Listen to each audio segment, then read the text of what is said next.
that would be our bona fide #1 shooter. So in these videos, you're going to hear us use a term management buck, which is probably one of the most misunderstood and misused terms in deer management. And when we use that term, we're not saying we're removing that deer so we can improve the genetics of the herd.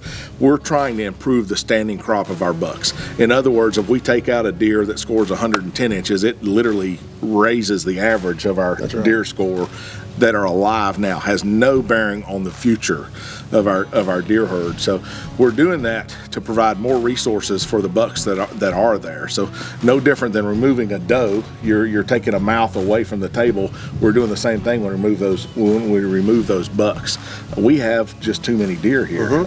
I forget what the total numbers were, 120 deer. 120 something, yeah. After the season last year, we had 120 deer, and about 80 something of those were antlerless deer. So we've got still a lot of bucks there, and we have an abundance of mature bucks.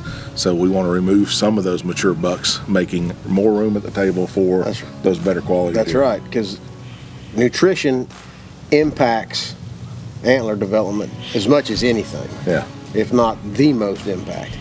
So when you have your deer density is matched up with your habitat, with what you can, that plane of nutrition, let's call it, now deer can express, you know, their antlers, their antler genetics even better. So that's what we're trying to do. We want to make sure that the deer on this farm have an abundance of food. Yeah. So Mark, for the second year in a row, our hit list is a little unusual. It's totally consists of management bucks. Our definition of our definition of management bucks. That's exactly right. And we do have some really good up and comers, but they're just not of age yet. That's so right. we put them aside. We're concentrating on these older deer. Last year we killed several deer. I think 4 bucks here last year. They were all over 4.5. 4.5 and older. I killed a buck that I think most people would have looked at that deer just from his antlers and said he was really young. But through the tooth wear analysis after we harvested him and trail camera photos, it was pretty obvious that deer was mature.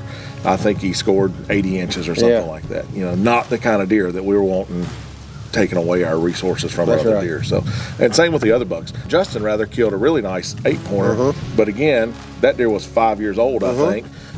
And scored in the low 130s. We want to be killing 180s, 170s. That deer's never going to score that. At 5 years old, that buck was never going to score that. So why do you keep letting him live? Right. He's just taking resources from your other deer. Right. So that's kind of, you know, to me, those 2 deer are good evidence that you need why we're doing what we're doing. That's right. And so moving forward, and we'll start talking about the hit list in 2023, and we're going to break down those bucks and talk about why we put them on the hit list. You know, what our decision-making process was, you know, to go along with the doe harvest that we're doing as well. We're going to break down each individual buck in a certain video and talk about him and talk about our decision-making process. We hope this helps you. So if this video helps you, please subscribe to our YouTube channel. Follow us on Facebook, and we'll continue to try to bring these kind of informative videos to you.